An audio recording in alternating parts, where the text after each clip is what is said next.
Bien. Bueno, y como vos mencionabas, lo tenemos a Marco Monroy también. Marco Monroy, CEO de MGM Innova Group. Marco, estás en silencio por las dudas, te aviso. Gracias. Marco, justamente los proyectos que tienen una meta. Acá tenemos una meta del 1.5. Queremos llegar a esa meta, cumplir con una meta. ¿Cuáles son los desafíos que vos, como CEO de Innova Group, del MGM, ves para el cumplimiento que el sector financiero en general pueda cumplir con esa meta? Bueno, muchas gracias. ¿Les parece, hablo en español o en inglés? ¿Alguna preferencia, Alex? Por la audiencia en general es en español, así que preferiría si podemos hablar en español, pero como vos desees.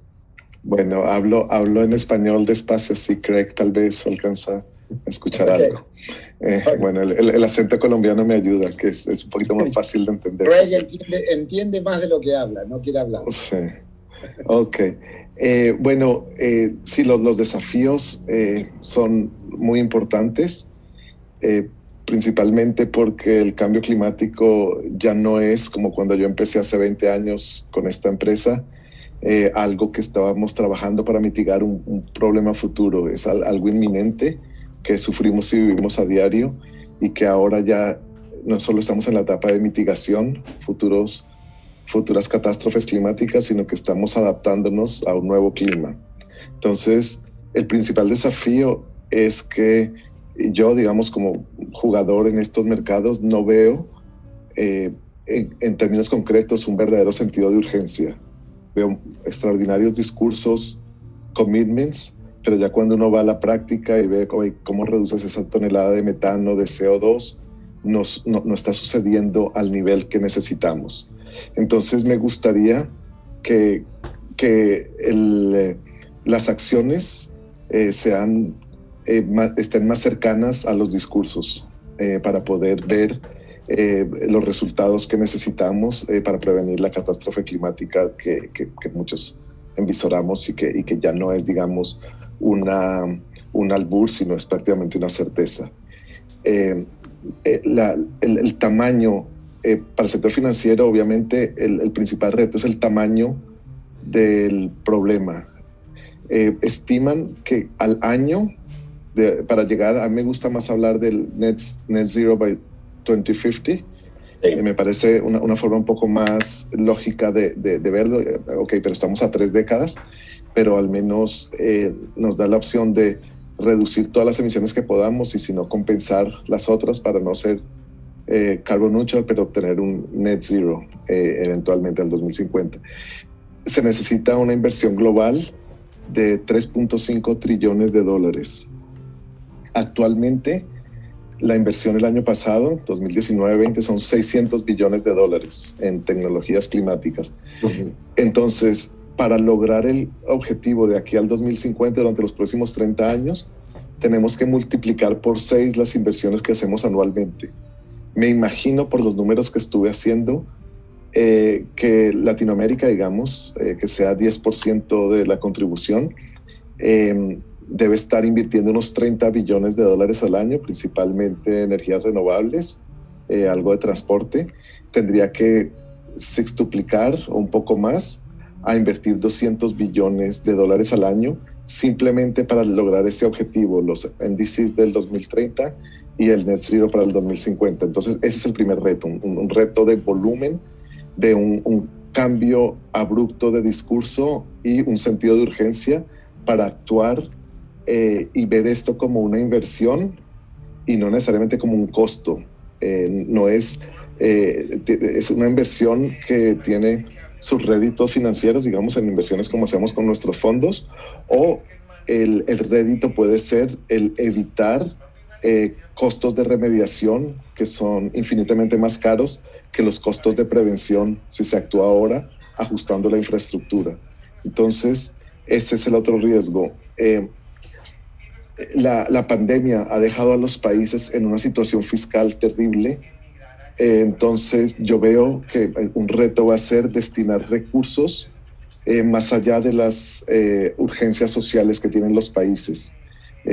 Tienen que pagar por vacunar a su población, tienen que cubrir desempleo, tienen que que darle una especie de colchón a la pobreza, de tal manera que no se pase de pobreza a miseria, sino mantener, digamos, los niveles de pobreza prepandemia, y eso va a ser muy caro para los países. Entonces no sé qué tanto va a quedar para cambio climático, que si bien es un problema muy grave, es algo que no es tan inmediato como tener buen porcentaje de tu población pobre sin tener que comer, generando violencia, inequidad y todos los problemas que acarrea, ¿no? El otro punto es el alto costo de capital en nuestra región.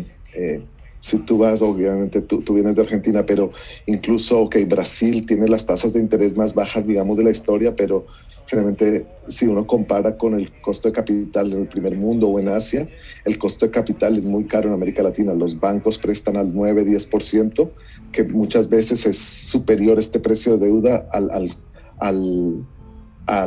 retorno de un proyecto climático. Entonces, ahí lo que decía Craig y Irene es muy importante.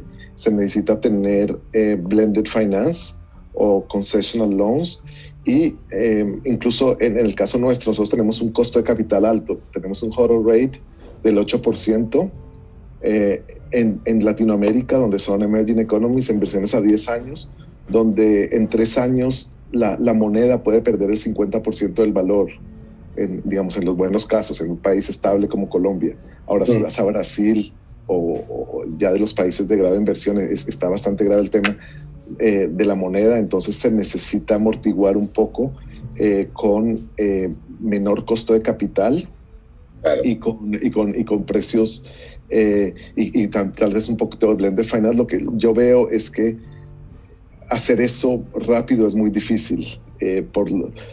Quienes tienen la posibilidad de dar blended finance son instituciones muy grandes, paquidérmicas, y tienen que tener un partnership con sector privado que tiende a ser más ágil, y la necesidad de los proyectos a veces es muy importante el tiempo, cómo tratar de amalgamar la cultura del sector privado y del público para que sea un partnership efectivo, porque muchas veces hay una velocidad muy natural, digamos, no es una cuestión humana, sino son burocracias, es gobierno dinero público que tiene que acomodarse a la velocidad del sector privado. El sector privado se puede involucrar más por medio de los bonos verdes. Como estoy hablando de volumen, se necesitan autores institucionales grandes como tú, inversionistas de grandes empresas, cuyo costo de capital es más bajo, que pueden comprar bonos al 5 o 6% y están satisfechos. Y eso puede ayudar muchísimo, porque lo que necesitamos es gran volumen. Digamos, lo que nosotros hacemos, y estamos muy orgullosos y estamos muy ocupados, es muy importante, porque estamos tendremos que unos 70 proyectos, tenemos rentabilidades relativamente altas, estamos logrando muchas reducciones de emisiones, un componente social muy importante, pero lo que necesita la crisis climática es muchísimo más volumen. Nosotros somos como una boutique que hace cosas interesantes. $200 millones en 5 o 10 años es apenas una gota, digamos, para el océano que necesita la solución, pero es muy importante, digamos, lo que nosotros mostramos como ejemplo de lo que se puede hacer a los emprendedores que apoyamos. En Minas Gerais veo que hay un representante, tiene la mejor legislación para energía solar de la región de América Latina, además de tener muy buen sol y tarifas eléctricas altas. Entonces nos está yendo muy bien en Minas Gerais, y sé que la banca de desarrollo de Brasil es muy importante para trabajar con el sector privado, aprovechando las bajas tasas de interés. Entonces ese es. Y el otro reto, digamos, ya son los retos macroeconómicos. Digamos, ahora nosotros estamos muy contentos invirtiendo en Colombia porque las condiciones están estables, pero vemos unas nubes negras en un futuro cercano, elecciones del 22, con unos candidatos no muy pro mercado, corriendo muy rápido en las encuestas. Entonces eso genera nervios cuando tienes una inversión de mediano o largo plazo. Vemos que el real no se recupera después del golpe de la pandemia, y que la pandemia no ha sido bien gestionada, entonces el real se debilita más. Vemos en México unas políticas energéticas muy violentas, digamos, una estabilidad energética terrible que nos ha causado mucho problema. Entonces es simplemente el diario vivir en nuestras economías que lo hace un poco difícil. Ahora, las oportunidades abundan.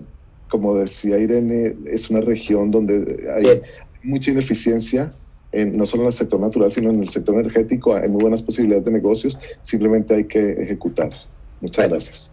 No, y ya que estás hablando de las oportunidades, y justamente en toda esta área, todo el mundo que va hacia la transición ecológica, ¿cuáles son las áreas que vos ves que tienen mayores chances de financiamiento, más elegibles, y cuáles son los países que tienen la mayor apertura para poder acceder a ese tipo de financiación, de haberlo y de poder generarlo?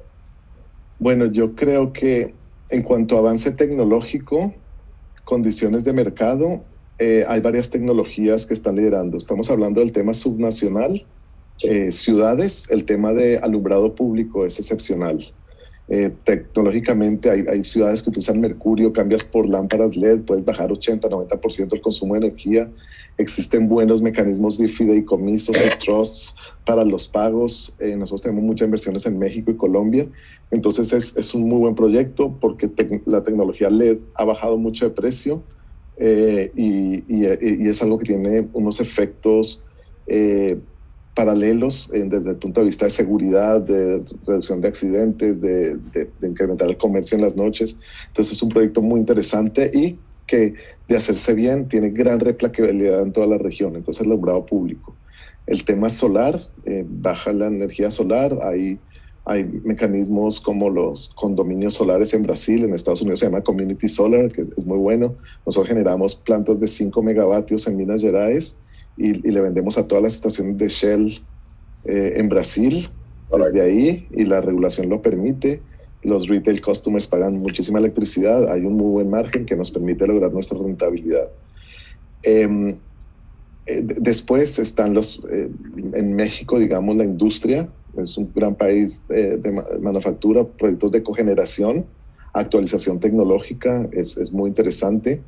Todo el tema de la cuenca del Caribe, el tema de aire acondicionado es muy importante. La tecnología en aire acondicionado en edificios ha progresado mucho en los últimos años y consume muchísima energía y es verano todo el año, entonces consume mucha energía y el simple cambio de aire acondicionado en los edificios es muy importante. Hemos tenido mucho éxito, pero yo creo que a mediano y largo plazo, la forma como vamos a decarbonizar el sector energético y la economía en general son dos medidas tecnológicas. Una, el uso de baterías, que le va a dar solidez y absoluta competitividad a la energía solar y eólica, a las renovables, que si bien ahora son competitivas, son inestables, hasta tanto no se guarde la energía y tenga la estabilidad para competir con los combustibles fósiles. Entonces el desarrollo de las baterías va a ser fundamental para hacerle esta innovación disruptiva de la que hablaba Irene, en un cambio de cómo se produce la electricidad. Y hay avance. Nosotros tenemos proyectos ya en Costa Rica con baterías, pero a diferencia, cuando yo escucho estas charlas en Europa, veo los incentivos de Estados Unidos, de Japón, en Latinoamérica nos falta un poco el incentivo que permita masificar tanto el uso por medio de un incentivo de estas tecnologías que baje el precio, que tenga suficientes ejemplos y se logre una adopción grande como se necesita. Nosotros trabajamos muchas veces sin incentivos, donde el costo de capital es más caro que en el primer mundo y además el costo energético es más bajo, entonces los paybacks son más largos. Se trabaja mucho con las uñas. Ese apoyo puede ser muy interesante. Y el segundo, para llegar en el 2050, que es a nivel global, es el hidrógeno verde, es decir, hidrógeno como combustible de fuentes renovables. Y la Unión Europea, ve el hidrógeno verde como la forma como va a llegar al 2050 al net cero. Tienen todo tipo de apoyos, programas. Me gustaría, digamos, que en Latinoamérica podamos hacer eso. Nosotros estamos tratando de hacer unos proyectos otra vez en Costa Rica, que es un muy buen país para la innovación, pero nos cuesta mucho lograr tener una rentabilidad comercial con proyectos de hidrógeno verde. Entonces ahí es donde necesitamos un gap de apoyo, ya tal vez concesional o dinero más barato, digamos, en préstamos, pero yo creo que el mensaje que yo quisiera dar después de estar 10 años haciendo todo este tipo de inversiones en muchísimos proyectos, sobre todo con el sector privado, y de lograr la rentabilidad que queremos, es que si yo quisiera con mi equipo tener un impacto más importante en contribuir a estos 200 billones de dólares de inversión que se necesitan en nuestra región de América Latina, tendría que tener acceso a capital más barato, no muy barato, pero en vez de buscar rentabilidades del 15%, si buscar rentabilidades del 8 al 10%, el universo de oportunidades de mitigación sería mucho más amplio y podríamos tener un impacto acorde a la necesidad climática.